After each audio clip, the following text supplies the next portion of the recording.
This is Pet Life Radio. Let's talk pets.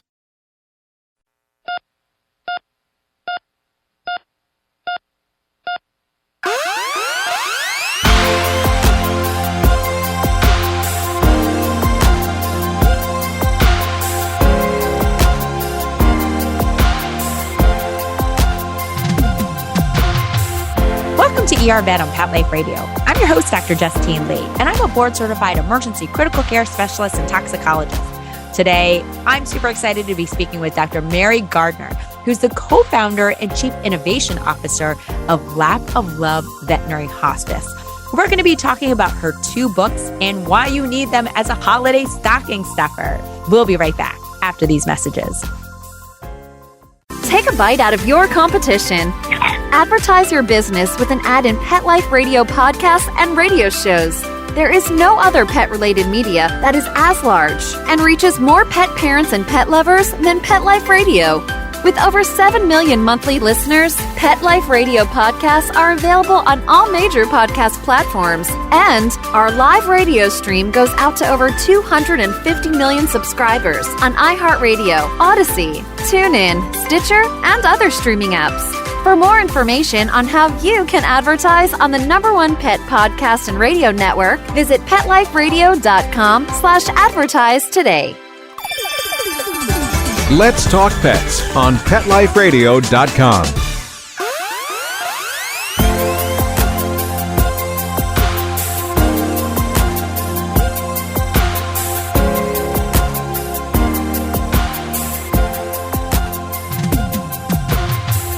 Welcome back to ER Vet on Pet Life Radio.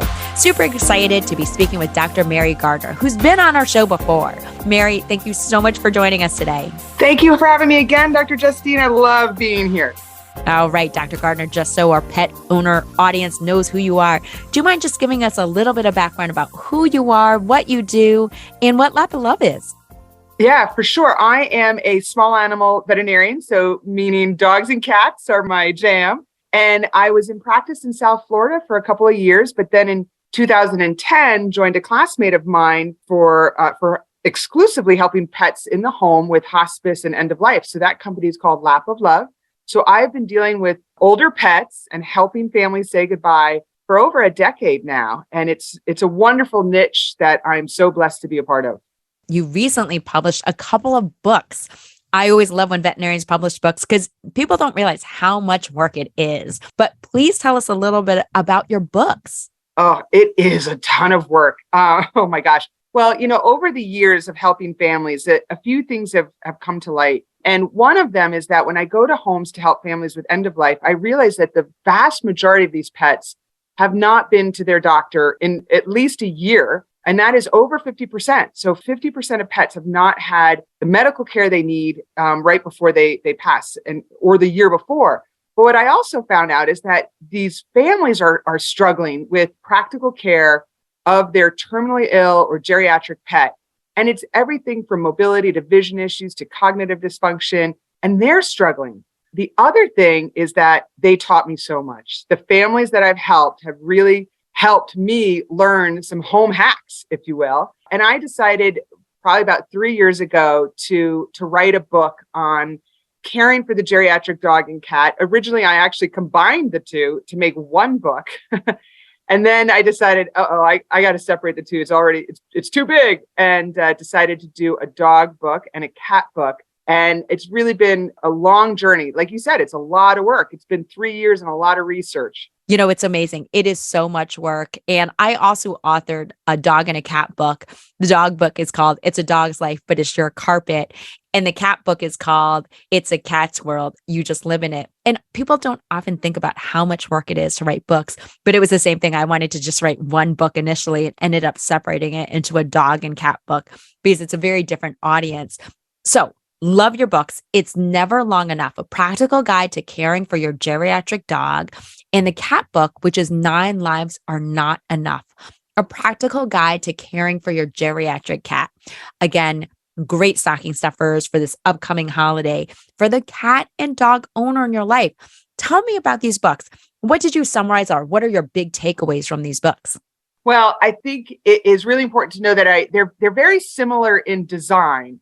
And I broke it into 4 sections. The first section for both of them is about aging and what we could do to actually slow the aging process down for dogs. Like, why do bigger dogs not live as long as the smaller dogs, right? And so that first section really talks about aging. And I also want to encourage anybody who has a cat that's even just middle-aged to get it now, because there's things we could do now to thwart some problems that are happening and also hopefully prolong their lives. But we have to start sooner than later. The second section is just all of the ailments that pets have. So I don't focus necessarily on specific diseases. There are a few that I do talk about, but if you have a dog that's got arthritis or disc disease or sarcopenia or cancer, and they're having mobility issues, I focus on mobility issues and what can you do in the home that sets them up for safety and for comfort, and the products that we could recommend.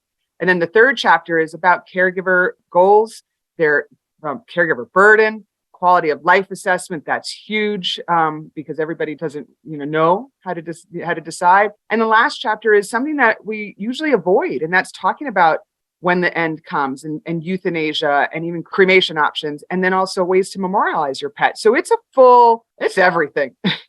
That's amazing. It sounds like some incredible information. And for those of you guys who don't know, we've had Dr. Mary Gardner on before, and I want you to check out episode 129, what you need to know as your dog and cat become geriatric. And I remember when we chatted about this, it was things as simple as putting down yoga mats on the floor.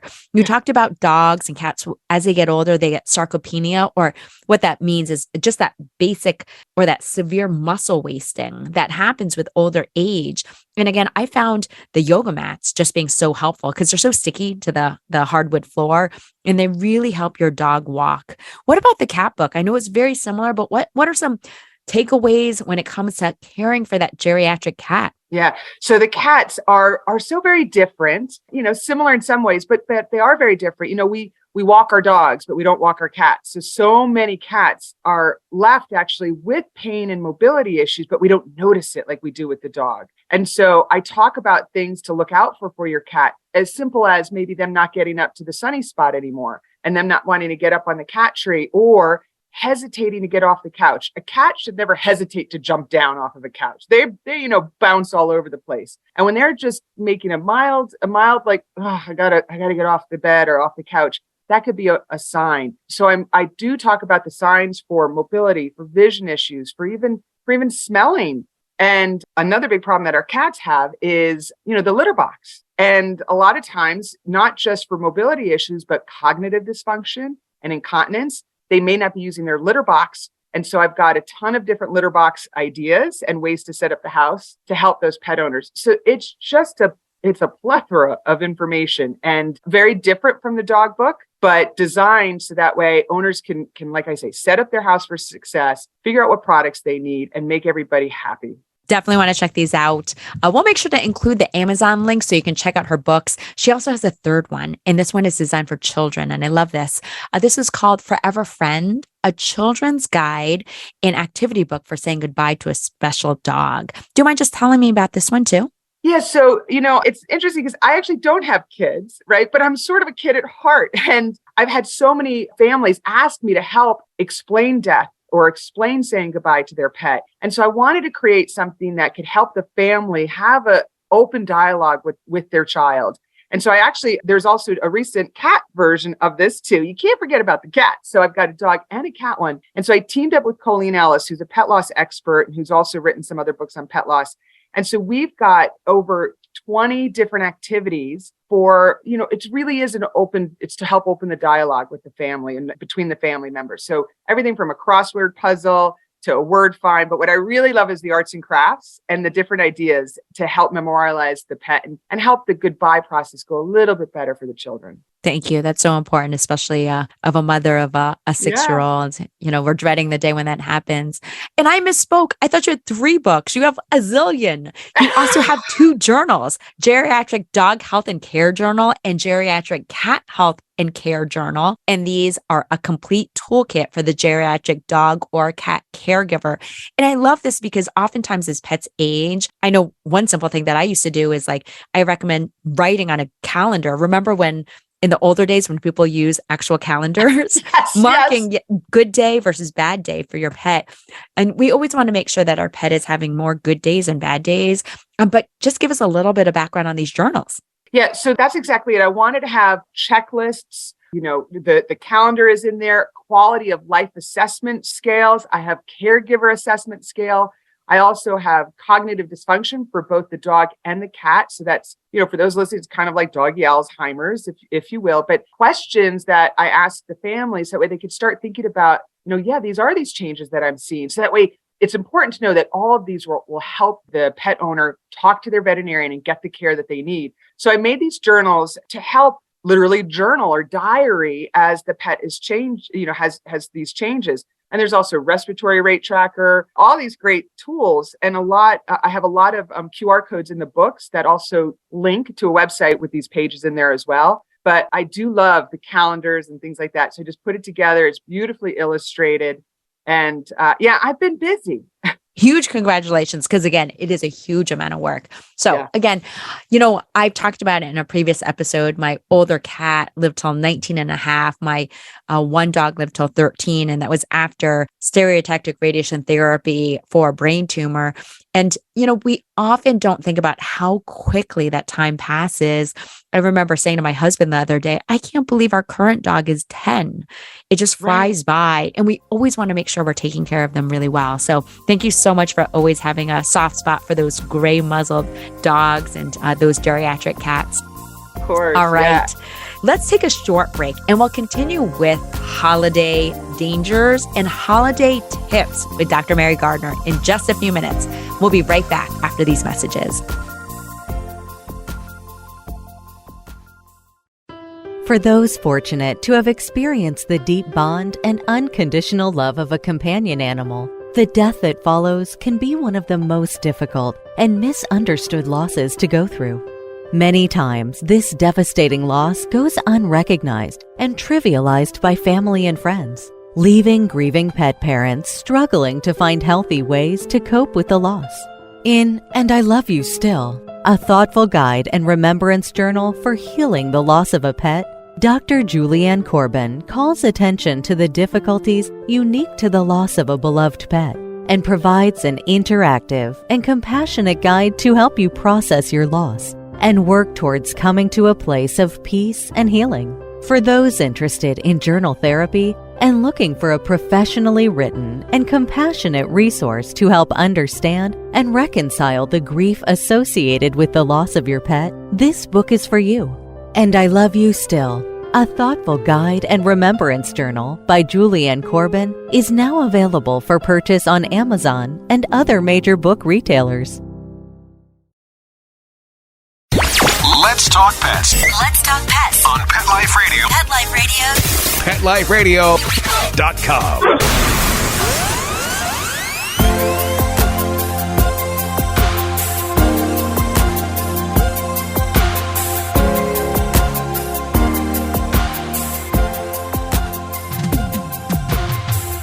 Welcome back to ER Vet on Pet Life Radio. Really excited to speak with one of my favorite veterinary colleagues, Dr. Mary Gardner, who, again, has a soft spot for those gray muzzled dogs and those geriatric cats. And I will disclose, treating geriatric pets is one of my favorite, especially in the veterinary ER. I love the triangular head and the growl of a geriatric cat where they're just sort of like old curmudgeons, so like, rah, rah, rah, as you're touching them.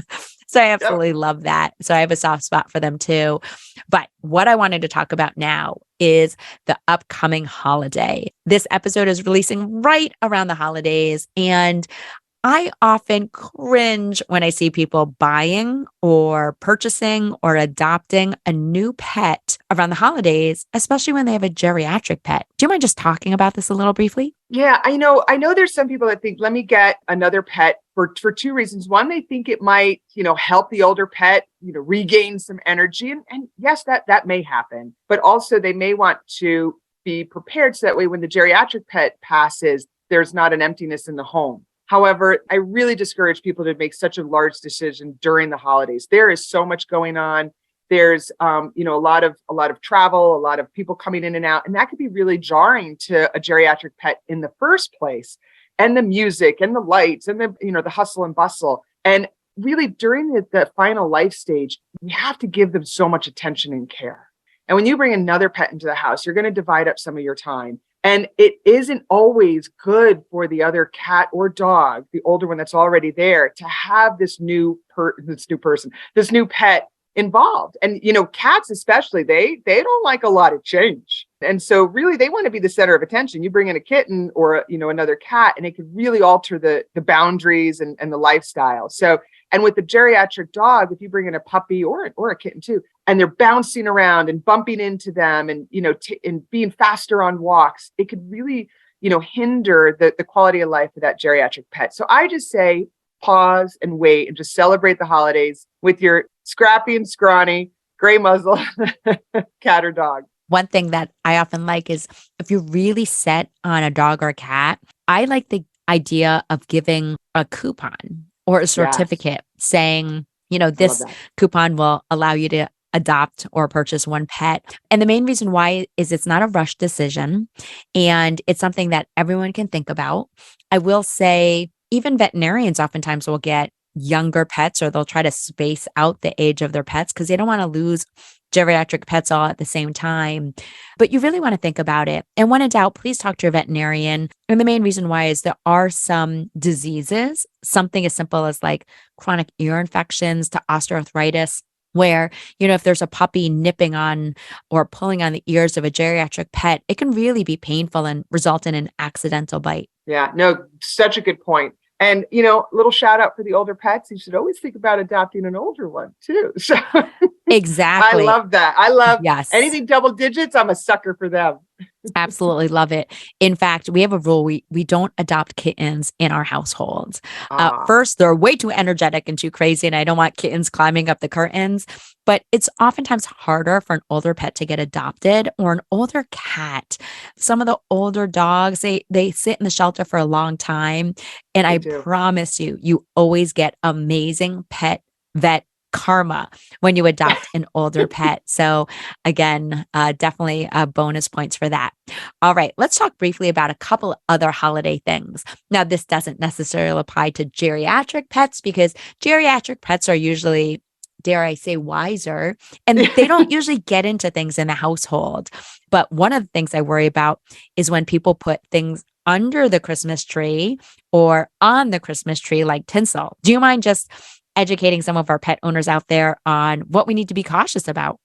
Oh my goodness. Yeah. The tinsel just makes me cringe. I love tinsel, but it could be, as as an ER vet, the linear foreign body, it can strangulate the guts of a cat or dog even, but the kitty cats are the ones that are most prone to it. So we really have to keep things almost like a toddler, where it's waist up is what you have to decorate the tree. So the bottom of the tree should be, naked, if you will, because it's light, it's glitter, it's so tempting for these cats and dogs.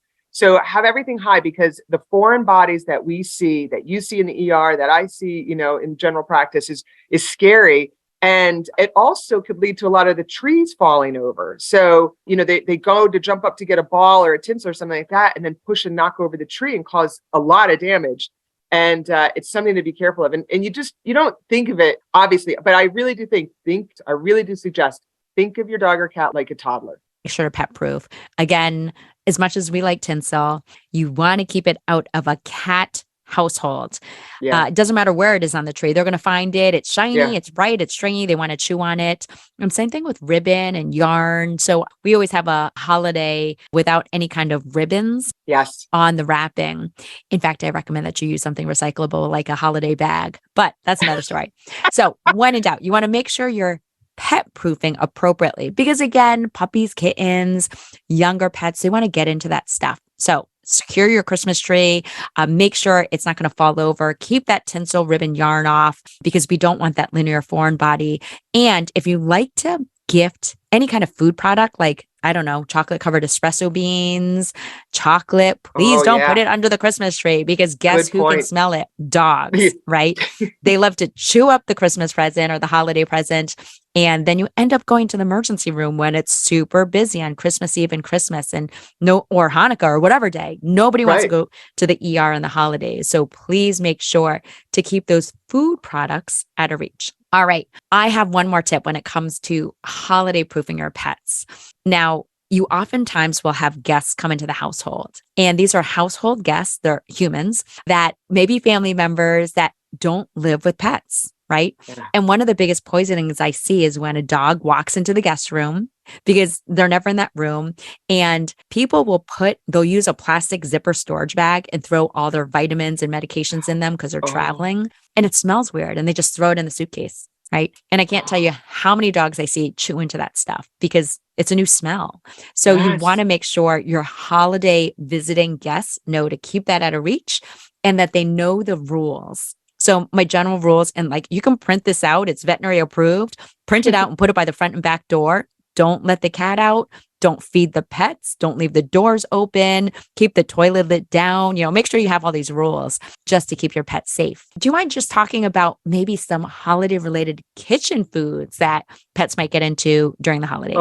Oh my gosh. Yes. So great tip about I never thought about the vitamins and the medications in Ziploc bags because that's what I do. So, that's great. But yeah, the kitchen could be danger zone. As we know, chocolate is very, toxic. And what do we cook with during the holidays? It's baking chocolate. It's lots of sugar products too. So, we're giving our pets, if we give them a little extra cookie or something with icing on it, there's so much sugar involved, but there's some things that we should definitely avoid, particularly the baking chocolate. That is toxic and horrible. My own sister, her lab got into a whole bag of Toll House, the little, the chocolate chip cookie chips. And we had to, take her to the hospital. So just be careful of all those baking products and not only the ingredients, but also, it could be unsafe in there. And my dog likes to jump up on the countertop and he could now take down all of these items. So make sure that if you're going to leave the room, those unique smelling things, get rid of them. So when you're also cooling your cookies and cooling your cakes, somebody's got to be watching.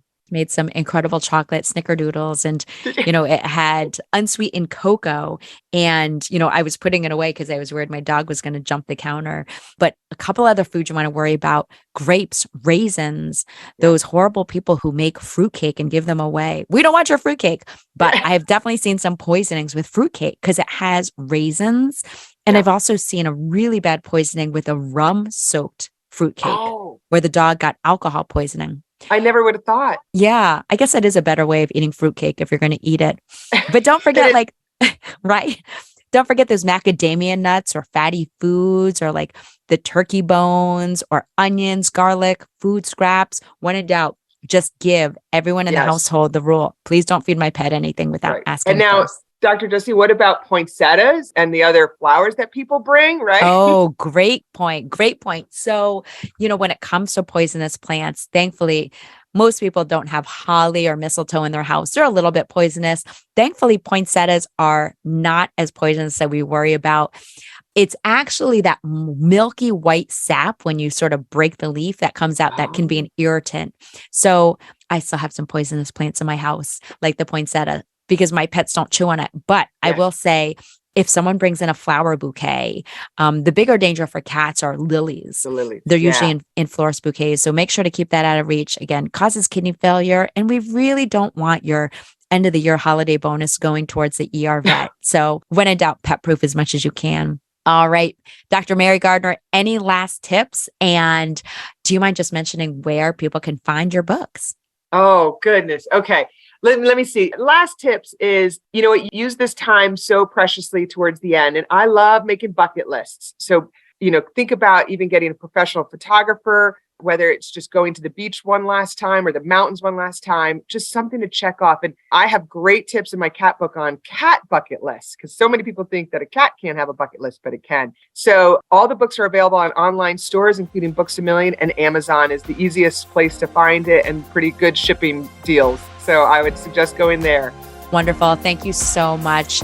Always love chatting with you, and huge congratulations on all the books. You can certainly just go to Amazon and look up Dr. Mary Gardner. Again, her book, 9 Lives Are Not Enough, including her journals too. And again, we really want to make sure that we're taking care of our geriatric pets as best we can. Dr. Gardner, thank you so much for joining us today. Thanks for having me. Well, that brings us to the end of today's show. Find me at drjustinelee.com, on Facebook or Instagram at Dr. Justine Lee, or email me your pet questions at drjustine@petliferadio.com. With that, we're out of time, and we want to thank our special guests, Dr. Mary Gardner and Mark Winter, our producer, for making this show possible. See you at the next episode. Let's Talk Pets, every week on demand, only on PetLifeRadio.com.